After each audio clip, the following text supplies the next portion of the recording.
So here's BTS of my song Gets Down to It. Just play through a bit of it. Oh yeah.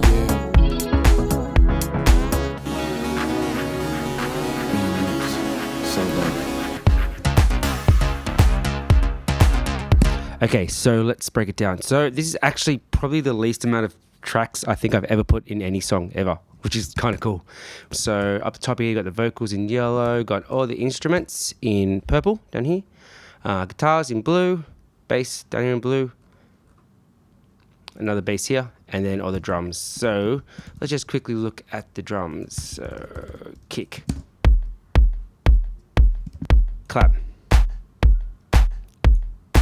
snare and clap together. Just an extra little clock sound on the clap, just to get a bit more groove. Little China there, bell groove. Hits on the snare, so I just add that to add intensity. Hats, open hats. So a few other little things we've got for breakdown sections is the clap here.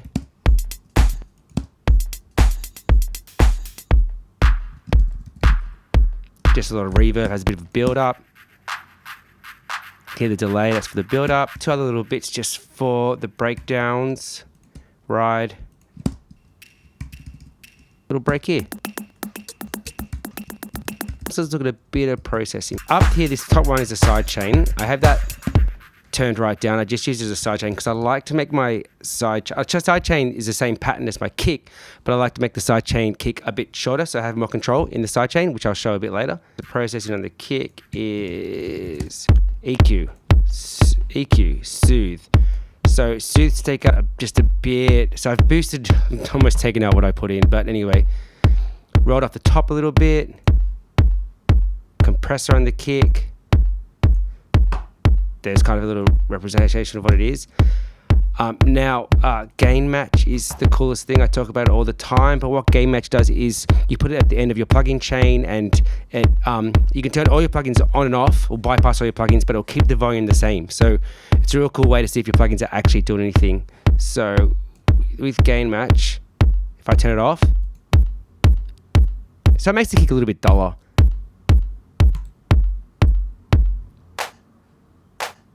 Pretty simple, bit of added width, EQ, and the SSL compressor, which is actually not even engaged. So it was probably just put on my track as in my template. So my snare, just a bit of, to get a bit more punch in the middle there. Again, the compressor's not even engaged. Let's go down to the more interesting stuff where I put a fair bit of, I guess, not time, but a fair, time into my hi-hats. Like I really like to get them, like, they provide a lot of the groove for my drums, my hi-hats. Now, when I say groove, you might think like, oh, there's heaps of swing. But there's not too much swing in my hi-hats. It's more about volume variation, which can make it feel like there's swing. So if you see, just go to this hi-hat track here, you can see just a lot of volume variation, but still all actually on the grid. But the softer hi-hats can make them sound like they're a bit late. Let's go to the bus processing real quick. A secret sauce, the Gullfoss. Bit of bus compression, weighty kick on the SSL. No EQ there. And a bit of soothe. This is my own soothe setting. I just choose peaks that I know are going to be tough, and I just want to skim a tiny bit off. Now the vocals, people ask where I got the vocals from. The vocals are just from sounds.com. So I just cut up a whole bunch of vocals from sounds.com and put them together. What are you trying to say when it gets down to it? Ooh, now you can't see how I cut them up because I've consolidated them all or bounced them all as a selection. So this is two different samples cut up. I grab a bunch of samples or words and I try different patterns, put them next to each other and see what sound makes a good pattern. Oh yeah. Do it. Me and you. And solo. So not too much there. You've got a bit of a send in the build here, so it sends to a delay and a reverb. Solo. You start to hear it there. Oh yeah. Me and you. Solo. Now vocal processing. Always have gain match to check things. So DS, EQ, and compression. Minute. Solo. Oh yeah. Okay, so now to the instrument bus. So we've got a choir, which was a sample I also got off sounds.com that I cut and pitch shift up the semitone there. Got pads, which is, I'm going to bet you it's a Juno. No, D50. I have a soft spot for 90s sounds, the D50 and what's the, the DX7, the Yamaha DX7. So I'm using the D50 because I got the Roland Cloud, which is awesome, sounds awesome. I love these late 80s, 90s sounds. I put my own filter on it. I didn't use its filter because it's too hard to find, so I've just used the Cubase filter for it opening up. It's also got, I'll put the sidechain so you can hear it. So sidechain running, not really much EQ. Obviously I pumped into the compressor too hard because it's going red. So that's that instrument. Now that just plays the chord progression. This is the chord progression. I don't remember what it is. I actually probably have the chord still here somewhere really quickly. I remember what the progression was. It was C sharp minor, because I played on guitar in the live set. C sharp minor, E major. I could just look at them. There's the progression there I've written up here. C sharp, a 1, 4, 3, flat 3. So I've got a C sharp minor, F sharp minor, E, and E flat minor. I really like 1-4-5s in minor keys. It's one of my favorite Rapture songs. Has that. So that's why I really like it. And I really like a flat 3 chord in there. So that's the progression. So that's the synth playing that. Then I have another synth doing the same progression, but with stabs. I love the bend up. It gets more intense from the LFO, the whomp into it as it builds. So you see I'm automating the release, the frequency, the cutoff frequency as that bends. I control a bit of the volume back here as it gets really intense towards the end. And I like everything heavily side changed. I use the it's got quite a slow release, but I use the this is the 1176 copy that Cubase has. The reason I use this for my side chain is it has a really fast release, so I can get really quick side chaining, even though I haven't used it on this one. I've gone a bit more chill on this one. Okay. So that's that part. The next part I've got is the guitars.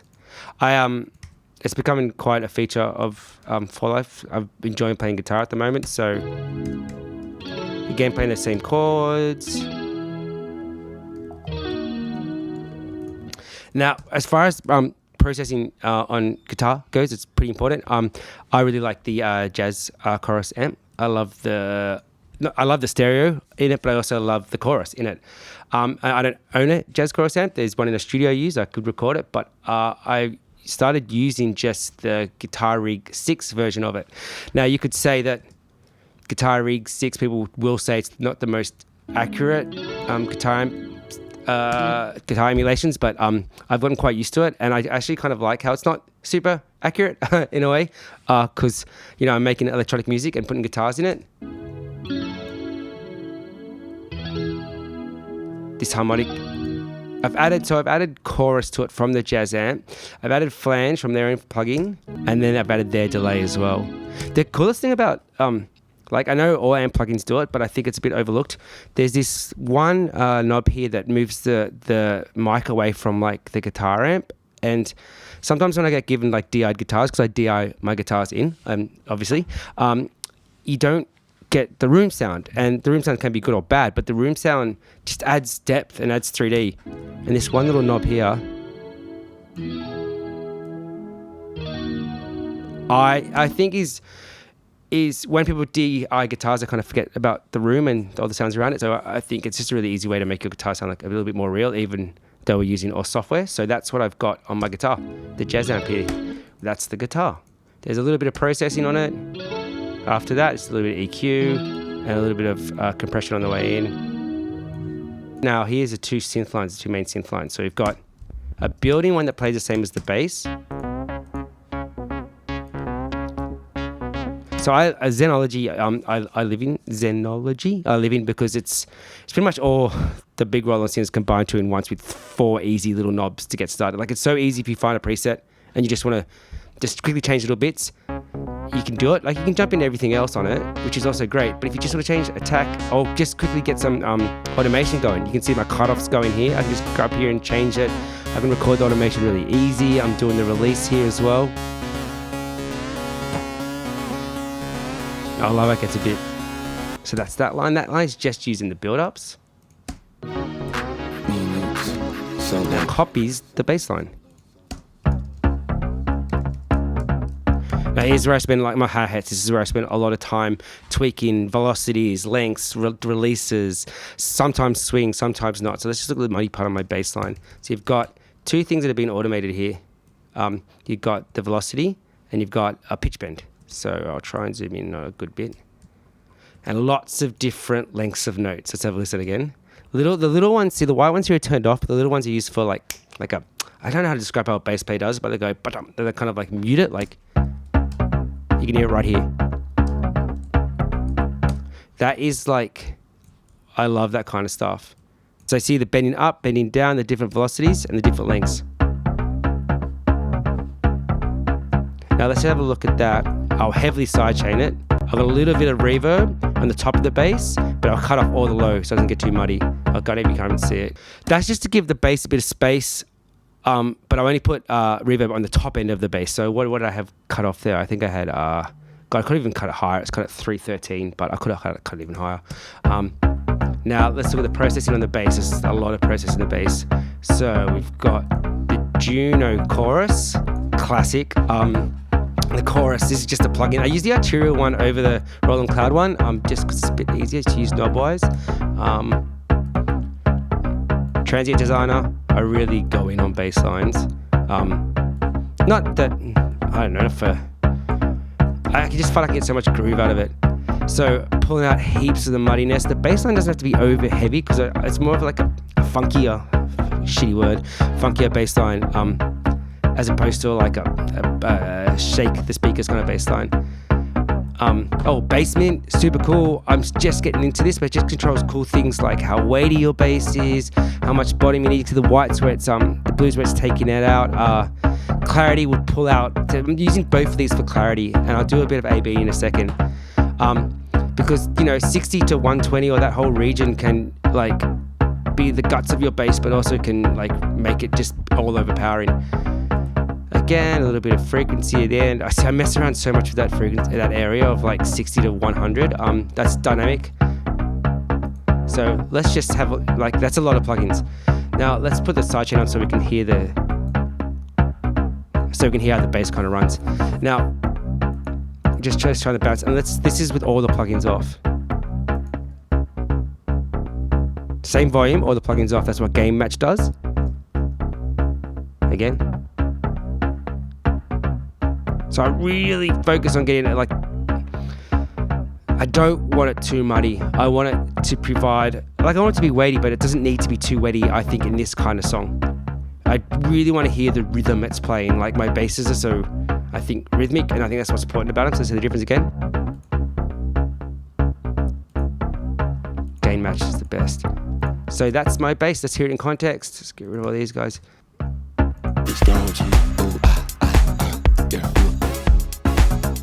So you can see the release. Give a long note, one long note there at the end. There's a bit of release is automated.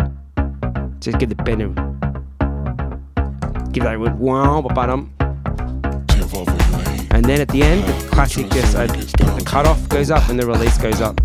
So it gets kind of a bit more wild.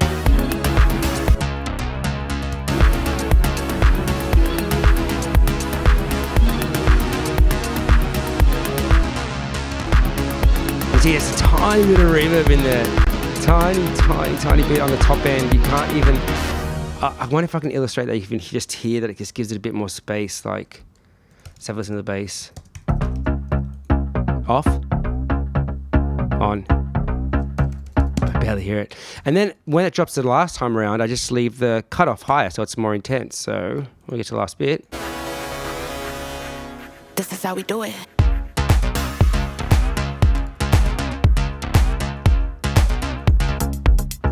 Yeah, so that's all the parts of this song, not too many. On my master, I do a little bit of bus compression, a little bit of Gull Foss before I send it off. I don't know. Hopefully, mastering engineers don't mind that. I mix it, so I like to. Some people like to hear it going into some master effects, or I like to write just a little bit into those effects. So yeah, gets down to it. Out now. Hope you like it. Thanks.